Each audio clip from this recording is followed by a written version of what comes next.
Welcome to SportsBeat KC, the Kansas City Star's daily sports podcast. It's Wednesday, July 22nd, and I'm Blair Kerkhoff. Did you wake up with Sporting KC today? Beat writer Shaun Goodwin did, and watched Sporting pick up an impressive 2-0 victory over Real Salt Lake in the final pool game of the MLS's back tournament. With the victory, Sporting moves on to the knockout round.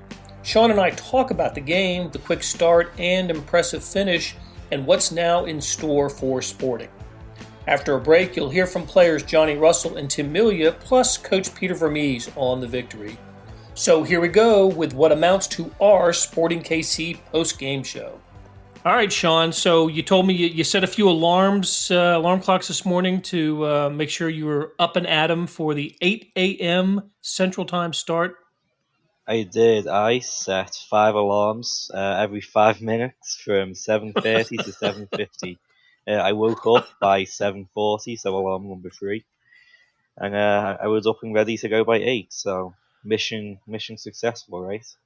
Yeah, not bad. I didn't need to set an alarm, but I was looking forward to the early start. It reminded me of some World Cup games in Europe. You know, when you get you roll out of bed and there's soccer on, or even these days, really with European soccer on TV. But it was fun to see a local team in the 8 a.m. start, and that local team, Sporting Kansas City, play as well as it did today. 2-0 victory over Real Salt Lake. Let's just take it sort of the helicopter view of the outcome. I thought Sporting played well for the most part throughout the game. You get a shutout, you get a couple of goals, and the team clinches a spot in the next round of the MLS's back tournament. So let's start out with some general thoughts from you on the morning match, and you have to agree, Sporting played pretty well. Yeah. That is probably the most complete game I've seen him play in a while, honestly. I mean, obviously we had the 4-0 win before the break, but up against Houston, Houston is not going to be one of the top teams this year, but when you talk about the Real Salt Lake team who, they were the top seeds in the group coming off a great 2019, for Sporting to go out there, obviously score a goal within a minute. And, that does take off pressure, but on the flip side, you're now defending a lead for 89 minutes. And Salt Lake barely had a sniff at goal, honestly. It's defensively the most solid I've seen Sporting play in a long, long time. So Tim Melia back for the first time since he had to sit out the previous game because of the red card that he received in the opener. He had one save I saw, but I was a little confused because on the header part of that play, player was offsides, which would have ruled offsides, which would have stopped the play, I guess. Mm-hmm. But then the save came after that. Would the shot have been good if he had? Did Melia get credit for a save there, I guess is what I'm asking. Oh, yeah. I mean, I was curling into the bottom corner easy. Yeah. Okay. It's not just because, obviously it was a great save, but the fact he was blindsided too. So he saw that ball late and he still got a glove to it. Well, that was Salt Lake's best scoring chance. But let's go back to the beginning of the game. You mentioned it, Johnny Russell's goal at 49 or 50 seconds. I don't know exactly what it was, but the fastest goal in a Sporting KC game in 7 years. And I wondered about the psychology of that. When you obviously you want a goal anytime, to score one within the game's first minute, that does take some pressure off of a team that has to win a game to know that it's going to advance in a tournament play. Now, there was Sporting could have played to a draw and still advanced, maybe even had a chance to lose the game and advance. But they came in needing to win, thinking they needed to win to move on in this tournament. They get a goal, an interesting goal too. Busio with the corner kick, the ball pinballs around a little bit in front of the box, and it ends up on the right foot of Johnny Russell, who pounds it home. You asked Johnny Russell about it after the game. What did he have to say? Yeah, so he says that it was a corner routine that they've worked on in practice that it hadn't worked as it was supposed to. Obviously, the ball kind of pinged around a bit. You had the block shot from that was blocked off Pulido, and then it falls straight out to Russell. And he joked about that. He's a left-footed player, and he got to finish the ball with his right foot. So a little bit of a rarity for him.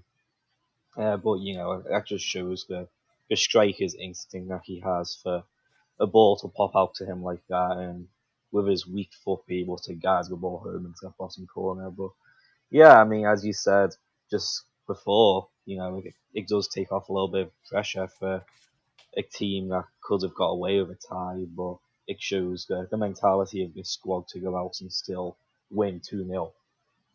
Right. So the Sporting KC protects that lead throughout the first half. The second half seems to unfold largely like the first half did until basically we get into substitution time, and in comes Gerso Fernandez among the substitutions, brings instant energy, and within 2 minutes he gets a beautiful goal on. I thought some really nice ball work by Sporting Kansas City to get him in position into a one-on-one position where he beats his defender, Mm-hmm. and with a Thunder left-footed goal. This is a team that's had so much trouble preventing goals in the final 15 minutes and extra time, and for them to get one to clinch the game in what about the 84th minute or so, Mm-hmm. I thought this it really capped off a terrific day for Sporting KC. Let's talk about Fernandez's goal. Yeah, and it's been a theme for years now. Peter Vermes has got somewhat flack for his substitutions when he uses them, how he uses them. But today he really did get it pinpoint accurate, and it's not just obviously it was a great build up to the goal and it was a beautiful goal itself, but it all starts from literally 20 minutes in when Sporting, they decided to sit back a little bit, but obviously they weren't hunkering back, but the line dropped a little bit deeper. They didn't allow a lot of space for Salt Lake, and protecting that lead, you've now made Salt Lake, they're constantly running and passing and, trying to wing the ball back from Sporting. As soon as Sporting wings it back, it's sent back down the field. So you've got Real Salt Lake now for the past 60, 65 minutes wearing themselves out, not having many good chances at all. You bring on a guy like Gerso Fernandez with his speed up and down the field, full of energy, giving the ball, easily takes on the defender, and as we saw, 86-minute goal to seal up the game. And Vermes said that he had all the substitutes planned before the game even kicked off, so he's purposely brought Gerso in as Real Salt Lake is just knackered and let him run them off basically. Yeah, great move by Peter Vermes late in the game. I thought an interesting decision before the game was to sit Matt Beasler. I don't know how often that happens. Don't have the stats in front of me, but the captain did not start, did not play. Look, it's the third game in but less than a week and a half for Sporting in Orlando. The weather has been what it is, just miserably hot and humid. I don't know if this was a leg-saving decision for Peter. He was asked about it after the game, and we'll hear from Peter Vermes and some players in after we take a break. But I thought he, didn't answer directly when asked about the lineup changes. What's your thought on why Matt Beasler didn't play today? Yeah, as you say, didn't really answer it directly, but I assume it's just a leg saving thing. I mean, at the end of the day, Beasler's 33 at this point. He's captain fantastic for the team and he does a lot for the team, but he's still human. And Graham Smith replaces him. I think he's still very capable. Whether this was the game to do it, perhaps as we said, Sporting just needed a tie. Even a loss could maybe make it work. So I guess Remy saw it as a good opportunity to give his captain a rest ahead of the round of 16 games. But what interested me most was you've got Graham Smith, who he's got the experience over the last couple of years, but he's not a starter. And then you pair him on the right hand side with Zusi, who did a fantastic job. I won't take it away from him, but is a gamble because, again, you've got 33-year-old Zusi who barely has a break. So putting both those on the right side could have been a risky move for Sporting, but it obviously pays off eventually. Right. Okay. So what happens from here? We know that 3 teams in this group, Minnesota, Salt Lake, and Kansas City, all advance into the next round, the elimination round. One thing to keep in mind is the 3 games that were part of the group count in the MLS regular season standing. And because Sporting went 2-1 in those games, they stand 4-1, a very healthy 4-1 on the season. So what happens from here? When does the next round begin? Yeah, so Minnesota play Colorado later. Basically, Colorado's out, but they're still fighting for 3 points in the league because group stage games count towards regular season. But as it stands right now, Sporting is top by 2 points. If Minnesota tie or lose, Sporting is confirmed first place, which means they will play the 3rd place team out of groups B, E, or F on July 26th, which, bear with me, I believe is Sunday. Yes. So I'm just looking through the tables now, which, that could be in multiple teams. It could be Chicago Fire, Vancouver, FC Cincinnati, New York Red Bulls, Houston Dynamo. Those are multitudes of teams Sporting could play against. If Minnesota win, Sporting will be confirmed to be playing the Columbus Crew on July 28th, which is the Tuesday. Which that'll be a really tough fixture. Actually, a terrible bracket to be in because Columbus, they haven't conceded a goal yet. They won all 3 of their games. If Sporting manage to beat Columbus, they again come up against the San Jose Earthquakes potentially, who Vermes says is the favourite to win this tournament in his opinion. Right. I enjoyed how Peter and Tim Melia were asked about in the post game, asked about the favorites' role, and both deflected it pretty quickly. Nope, Sporting is absolutely not the favorite. So little gamesmanship going on there. All right. So as promised, we will we'll take a break, and when we come back, you will hear from Johnny Russell on his goal, courtesy of Shaun Goodwin's question. We'll hear from Tim Melia, and then extended version of Peter Vermes. So, Shaun, thanks for joining us, and we will catch up again soon. For sure. Always appreciate it, Blair. Hey, it's Blair. We have a special subscription offer for SportsBeat KC listeners, unlimited digital access to the Kansas City Star's award-winning sports coverage. Sign up now for 1 year of Sports Pass for access to all the sports news, features, and columns presented on the kansascity.com site, and it's only $30. That's a 40% savings off our regular rate. Your subscription will automatically renew after the initial term at $50 unless you tell us to cancel. Your subscription helps support the sports coverage of kansascity.com and the Kansas City Star, and that support has never been more important. Please visit kansascity.com/SportsBeatKC offer to get this special offer. And as always, thanks for listening. We're back on SportsBeat KC talking about Sporting Kansas City's 2-0 victory over Real Salt Lake today. After the game, there was a press conference with the players and Peter Vermes. Let's pick it up with Johnny Russell talking about his goal that happened in the first 50 seconds of today's game. That didn't come off. It was a great ball into the box, and like you said, it came off a few bodies, bit of a ricochet everywhere, and then just dropped to me nicely and caught it well on the right foot. Doesn't happen too often, so it was a nice one to take. It was nice to get the early goal as well. It settled. Not that we had any nerves going into the game, but it just settles you down. You've got that goal behind you. Next question will go to Tom Bogert from MLSsoccer.com. Tom, your line is open. Hey guys, congrats on the win. This one's for Tim. You guys came into this tournament as one of the favorites, and now you're through with 6 points, and you're putting together a couple good performances. Do you guys feel like you're one of the favorites still to win this tournament? I don't think so. I think our goal is just to continue to move forward. I think we just need to get a little bit better each game, and I think we did that, especially this game. We handled the different phases of the game really well collectively as a group. And now we just build off each performance a little more, and we just want to keep going and keep going. Okay, Johnny and Tim, thank you very much for your time. Enjoy the rest of your day. Thank you, guys.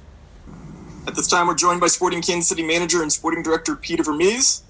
Again, to get in the queue for questions, please use the raise hand button. The first question will go to Shaun Goodwin from the Kansas City Star. Shaun, your line is open. Hey, Peter. Good morning, and congratulations on not only the win, but 3 points through the next round. Just after the first loss to Minnesota, how relieved are you to have won 2 games back to back and now be through to the rounds of 16? Well, I'm glad that right now in league play we're 4-1. Says a lot. We unfortunately we had a tough game in the first game here, and again, unfortunately we lost a game that we should have had in our back pocket, but we didn't. And I really like the reaction of the team since then. And it seems like from game to game, we're getting stronger and stronger, and very proud of the players that not only started the game with some of the changes that we made, but also very proud of the guys that came on. I thought that Felipe Hernandez had a tremendous, 30 some odd minutes for us. Girso, again, is electrifying off the bench. Daniel came on. He had some good stuff there at the end in getting behind the guys. He tackled, he fought for stuff, which was good to help close the game out. And so, it was a good way to finish off the 3 games. All these other games are icing on the cake. But our objective, I said that from the beginning, was the 3 games. As I said, disappointed on the first, but really, really proud of the guys, the way they reacted and responded in the next 2. And then just my second question is 7 yellow cards, pretty chippy game. During the first half, during a hydration break, you were actually caught by ESPN, kind of shouting at the 4th official. It was eventually muffled. I guess you weren't too pleased with some of the decisions out there today.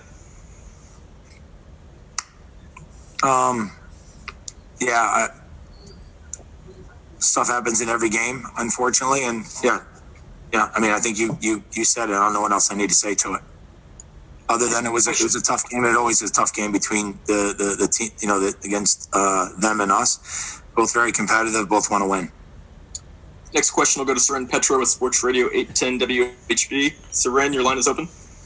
Peter, just, excuse me, I know it's hot and everything going on down there, but just for the record, the lineup changes, is it just rest and manipulating the roster overall? I'm sorry. It was hard for me to hear you on the last part, but I'm not sure if you said was it because of the heat or was it because of? Is that what you're asking me? I just want you on the record as to what your thinking was on the changes you made in the lineup today. Yeah, look, I think that it was the right group to go and get the job done in the way that we wanted to play. And I'll be honest with you, I already knew the subs prior to the game. We spoke a lot about how we thought the game would go and where we would have to add energy, especially late in the game, because we know that they would make a push. And I thought that we finished the game really, really strong on 2 fronts, one physically and then also the way we managed the game. And so, the changes were based on trying to get the win and the result in this game. And then as a follow-up, you've got a lot of options as far as scoring goes. Have you settled in to the rhythm of what the lineup's going to be and everybody know their role, or are you still working that out now after the break? Yeah, it's a good question, but I would say absolutely still working on it because, again, it's almost like we've only played 3 games. It's not 5, although we have. It's just a big break in between them. Fitness is a big thing. You can see Johnny. We had the break, and I went to him and I said, "Can you just give me all out for 5 more minutes?" And he was like, "Yeah, I'll give it to you. I'll do it." And I'm trying to push him. I'm trying to push different guys to keep increasing their fitness in this kind of weather. And it's good. They're getting stronger with each game, and that's a good thing. But no way do I have and us as a staff haven't figured out yet, because as you saw today, the changes we made, they helped us. And I found out something about our team today. The guys adapted to something in the first half, and as much as they had possession the last 25 minutes of the first half, the guys did a really good job of adapting and adjusting without us telling them to do something. They actually sat back in a little bit. And again, it wasn't, 30 yards from our goal, but we dropped almost to the midfield line and really gave them less space to work with. And although they had the ball and they were moving it and all those other things, we really didn't give up any chances. And so it's just a mental thing that you have to overcome, and that is the other team has the ball and you don't get caught up in that. And then what we did was we turned the tide in the second half, because in the second half we started to play a little bit more penetrating, a little more direct. And I think that was the difference in the second half, and bringing on those fresh guys. They could be vertical. And obviously Jerso's goal, puts the nail in the coffin, but his electricity off the bench is huge. And so that it's a valuable asset to have when a player comes in with that type of mentality and quality of play. Next question will go to Harold Kuntz from Fox 4. Harold, your line is open. Hey, Peter, how's it going? Congratulations on the win. During the game, you said, I think during the hydration break in the second half, you said it's hot and there's been mistakes all over the field.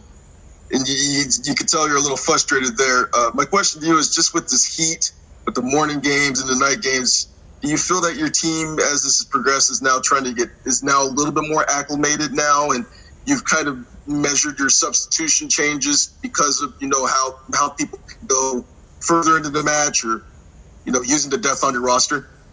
I think subs and the changes and everything also have to do with just accumulation of games in a short period of time. And to your point, the climate, all of those things for sure have a piece to that, right? Also, certain guys come into games and give certain qualities that you need against other opponents. What I would say is yes to everything that you said. At the same time, I'll clarify. Look, there's probably not a game that I've ever, as a player, played or coached that I'm not frustrated. It's my nature. It's my personality. It's who I am. But the great thing is that I always get that frustration. I get that all out during the game, so that afterwards I actually am pretty good. I'm not holding on to it. So it's just who I am. That's my personality. So my comment is it's why one of the reasons why they asked me, I laughed. It's because that's just who I am. And it's just my personality. Next question will go to Chris Anaj. Chris, your line is open. Hello, Peter. I'm just curious with Gianluca Busio. You said you learned a lot about your players today. What do you feel like he needs to do to get more regular first-team opportunities with the team? He's doing it. He didn't get in the game today. Like, I didn't play him today because it was because somebody was tired. I played him because he deserves to play. And I've told him that, many times since we started this year. I told him that, you're going to get time because you deserve to play, because you've earned it, not because I'm just taking a young guy and giving him experience. Not at all. And so he'll continue to get those minutes and help the team because he's that kind of player, and he's growing, every day. Next question will go to Tom Bogert from MLSsoccer.com. Tom, your line is open. Hey, Coach, congrats on the win. You guys entered this tournament as one of the favorites, and, 2 wins from the 3 group games, won't take teams off your scent. Do you feel that you are still one of the favorites to win this tournament? Well, we were never one of the favorites, and I don't believe that they believe that we are one of the favorites, and I don't think we're one of the favorites. I don't think that I think the best team at the tournament thus far has been San Jose. They've played very well. They have found different ways to win games. They have fought, defended. They've done it all. And so they're the favorites to win the tournament from my perspective at this moment. And so I don't think we are, and I don't think we deserve to be. Next question will go to John Rojas. John, your line is open. Thanks for the time. Peter, in the second goal, it's 80-something minute, 85, 84, something like that. You already had your substitutions. We already talked about the circumstances, heat, early game, all that. And every single player touched the ball. The ball went from right to center to left, come back. And I know all the highlights going to be on the chat. But that build-up is more talking about the reaction of the players to this situation and how do they manage the tempo of the game, or your model taking a step forward in those hard moments of the game? It's all the above. There's moments where you, to your point, where you can score a goal by everybody touching the ball. There's others where you win the ball, you turn, the guy knocks the ball into space, threads the needle, the guy goes in, it's 2 passes, and it's a goal. In either circumstance, when you look at the goal, either way, in its entirety, what you tend to focus on is you tend to focus on the final finish. What I do is I'm focused on the decision making of the players and then the allocation of their spacing on the field. And what was very good in that goal is the allocation, which allowed us to keep possession, what allowed us to move the ball, and then what also allowed us to have the time to find the open man. And then finally, the brilliance of Girso was able to be on show because he was put in the right position where he can be really dangerous. Final 2 questions. We'll go to Shaun Goodwin and Soren Petro. Shaun, your line is open. Hey, Peter, defensively, you mentioned earlier how you guys, really limited the space to Salt Lake and didn't let them do much, but it's not like they stepped back and didn't really attack. I mean, you guys didn't give them a sniff. Just how good were you guys defensively today, holding back for the full 90? No. Again, I wasn't suggesting that they held back. They actually pushed the game, especially from the 20th minute through the 45th minute. They had the ball, and they were moving it very well. What my point is that they really didn't create all that much in regards to great chances on goal. And that was a credit to the way that our guys had patience. I thought Zusi did a really good job all game long, because a player that he played against, I think, is very good, has a lot of energy, likes to go at people. And Zeus was really patient. Like his delaying, his 1v1 defending was top notch. And so we had a lot of that, which was really good. We didn't overcommit to open up other situations in behind us. And so, when I was saying that, I learned a lot, and that is when the guys kind of sat back in that last 25 minutes in the first half, what they exhibited is that they moved well from side to side. They had a good compact group, but they really didn't give, crazy chances away. They gave possession away, but they didn't give up chances. And that's good to be able to hold on to a game when maybe at the moment, maybe something's not working for you, or you just need to kind of catch yourself. The guys were able to do that. Last question comes from Soren Petro with Sports Radio 810 WHB. Soren, your line is open. Peter, I know you addressed why Busio was playing, but during the broadcast, they talked about some Italian clubs having interest, even talking about amounts that the transfer could be. He's a young kid. What does that do for him as far as a distraction to have that out there, and have you had those conversations with him? If it was somebody else, I'd have a lot of concern. I've had talks with Boots around this subject many times, and so I feel very comfortable that he can handle it, because he knows what he wants, and he also understands that he has a long career ahead of him. And when and if a moment like that does come, it's going to be right. I said from the very beginning, when we signed Boost, that our objective is always going to be that we're going to talk with him, his parents, his family, whatever, to make the right decision. And the last thing that we're going to do is we're just going to make a financial decision. That will not be the case. Boost is a product of our club, and we're going to make sure that if he decides to stay here for the rest of his career, that he's going to, have everything available to him. If he decides that at some point he wants to move on, then we're going to make sure where he moves on to is the right situation for him. And so if and when that happens, I think we'll all be a part of that discussion and make the best decision that is good for Boost. That will do it for today. Thanks to our production staff of Derek Donovan, Randy Mason, Savannah Smith, Beth Welsh, Jeff Rosen, and Chris Fickett. Tip of the cap to Shaun Goodwin for hanging out and talking Sporting Kansas City. Links to stories about SKC can be found in the show notes and on kansascity.com. Hey, earlier in the episode, you heard me talk about the Sports Pass offer. It still stands and still a good one, $30 for a year's worth of sports coverage, and that includes the Sports Extra that comes with the e-edition. There are 30 additional pages of national sports coverage today. Here's an even better offer. Buy the entire Kansas City Star product. Sports, news, features, commentary, and analysis, the whole thing. You get all the stories written by my talented teammates, plus extra news, sports, and business coverage. The details can be found at account.kansascity.com/subscribe. That is account.kansascity.com/subscribe. And whether it's the Sports Pass or the full subscription, you're getting and supporting the best sports and news coverage in Kansas City and helping us produce programs like SportsBeat KC. Thanks for listening, and we'll be back on Thursday with another episode.